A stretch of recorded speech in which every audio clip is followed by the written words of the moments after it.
Hello everybody and welcome back to this video where we'll be running over the top selling EV car in the second half of 2020.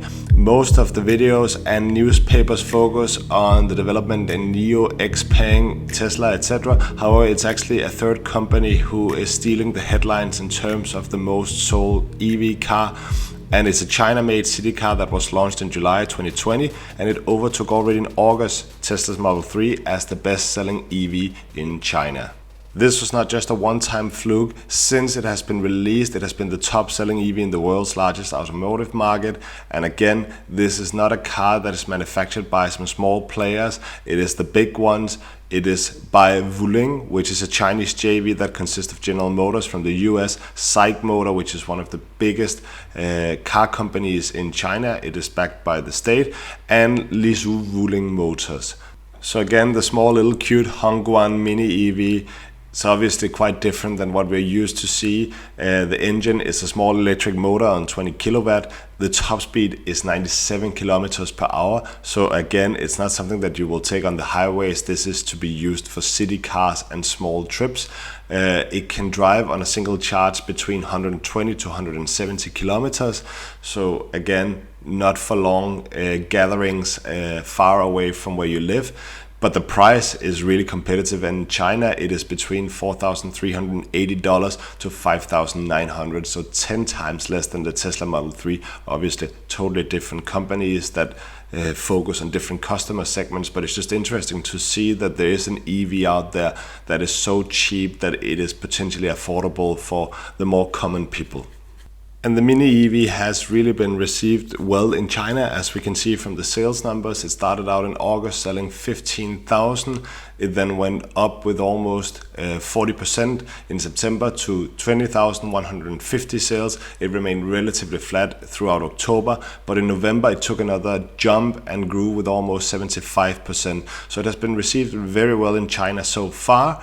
And again, they are targeting young first-time buyers that is attracted by the very low price tag, or drivers that are simply looking for a mini car for small city drives. Could also be for families who are looking for a second household car. Currently, the car is only being sold in China, but UBS has sent out a note where it says that it expects that the Chinese EV manufacturers will expand overseas, and expectations is that there will be aggressive expansion plans in the next 5 years. As we noted in a separate video, a company like XPeng has already sent some cars to Norway, so it's already happening, but not on a large scale, and this is what UBS expects will happen in the coming years. And they also believe that China has an advantage because they control a large part of the global EV supply chain, especially around critical mineral processing. And they believe that if they can sustain lower cost than elsewhere, this will be a huge advantage that China will have over foreign entities. So when they're moving abroad, they can compete on something like cost, for example, much more than what foreign companies will do because they have access to lower material costs. So it's going to be quite interesting to see if this is going to be successful or whether the American or European automotive manufacturers will be able to keep them from the door as has been in the past.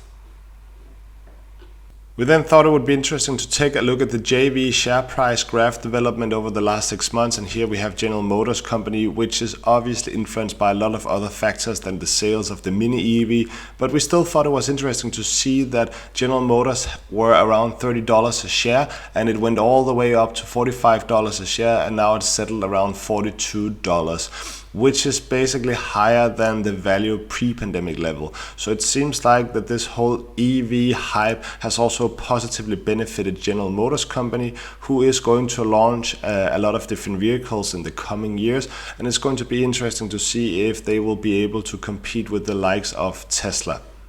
We then have SAIC Motor Corporation Limited, which, as you can see, also have positively been impacted by this, however not as much as General Motors. It has gone up from around a little bit less than $20 a share, and it's currently settled around $24 a share. But again, this company is affected by a lot of other factors than the sales of the Mini EV. Just look at the market cap here, $278 billion. It's not a small company. This is a quite big giant in China. But again, that is also the interesting part regarding the Mini EV, that it has two so big companies behind it, General Motors and SAIC Motors. Then finally, we have Wuling Motors Holding Limited, which owns 51% of Wuling Motors, which is the part of the JV with SAIC and General Motors. And again, this is listed on the Hong Kong Stock Exchange, and this one has really exploded in the last few months. As you can see here, going down from less than $0.5 a share, and now it is all the way up at 1.32. And again, if this sale of the Mini EV continues, we have a feeling that this will have a very positive influence on the Wuling Motors Holding Limited. They are also doing other stuff than this. We don't have the full overview yet as to how big of a part the Mini EV is of the total revenue of the company.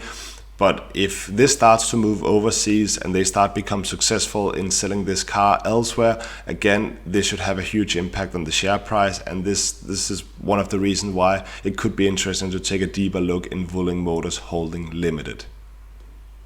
So what is the huge advantages of the car like this? Well, as we have touched upon before, the base price of $4,380 is quite hard to beat, and this car is much more accessible to a lot of people in the world who still do not have sufficient means to buy cars like Teslas and Neos, and even less luxury cars.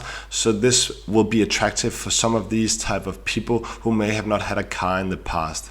Next, the car actually has quite good features considering the price. It has anti-lock brakes, it has tire pressure monitoring, it has rear parking sensors. That was a bit surprise to us. And obviously it has other of the more normal stuff like air conditioning, power windows. It has a quite great audio system apparently, and it has electronic brake force distribution. So again, you're getting quite a lot of specifications for a very low price. And lastly, if you live in a big city, what more would you really need? It is really low cost, it has zero emissions, and EVs virtually has zero maintenance compared to the ICE combustion cars. So for some people this may be a no-brainer in the transition from fuel cars to electrical vehicles. So the Mini EV is in the process of conquering the mass market of China, and we believe that there's going to be big opportunities for them going forward, especially considering that this is the biggest EV market in the world, and because the government in China has set some really ambitious targets for where they want to be in the next 15 years, and a car like this should be able to take good advantages of these ambitions. So we thought it would be interesting to see what are some of the challenges for this car to go global.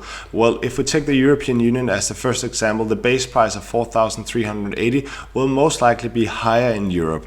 Again, it may not be as competitive priced as it is in China. The second and more important point, at least according to us, it is that it must pass the European Union's car standards and regulations, which includes safety. And it's not certain that it will be able to do so. And again, if it's not able to do it, it will not be able to be sold in Europe. So if it's not able, maybe there will have to be done modifications to the car, and this could affect the base price, which again could affect the competitiveness. So this is two uncertain factors. The last one, not as important point for us, but obviously there's limitations to the car because of the range that it has, and it may not fit a huge number of people. So it may not be as appealing as bigger cars, which is sometimes preferred in the European Union. So what are our final thoughts around this? Well, first of all, this Mini EV is manufactured with the state-run SAIC Motor Corporation, which has been a dominant player in China for entry-level segment for many years. So they have a huge advantage, both being partnered with big companies like SAIC Motors and of course General Motors, but also that they are supported by the government in China. That is usually an advantage there. The next point is we found this from a person who had bought the Mini EV and are using it for daily trips within a short distance of her home. And what she says is that the size was the attraction. Driving in a big clunky sedan can be a nightmare where she's living. And she also stated that millions of people in China drive electric scooters rather than cars.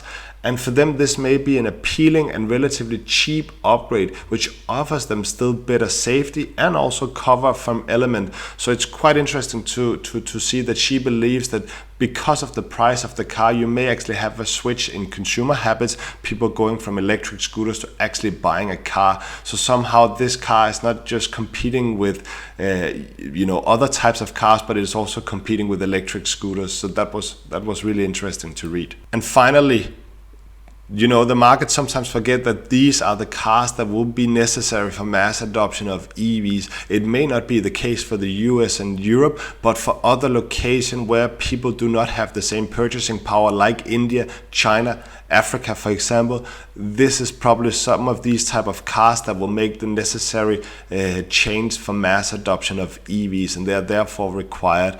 Luxury car markets like Tesla and NIO are obviously smaller than the mass market, and even if some of them start making cars that cost $25,000 a car, again, it is still a heavy price tag for a lot of people in the world, and therefore you need some of these smaller ones. And it's going to be very interesting to follow. We will closely monitor the sales rates of this one in China, and we will also try to follow up and see if they have ambitions of taking it to Europe or the US, like for example Candy, which we have covered in separate videos. This was all we had for today. We really hope you enjoyed this video. Please subscribe for future content. Please give it a like. It really helps with the algorithm. Please provide a comment in the comment section. We always appreciate that. There's not much more to say than hasta la vista, baby. Have a nice day. See you next time.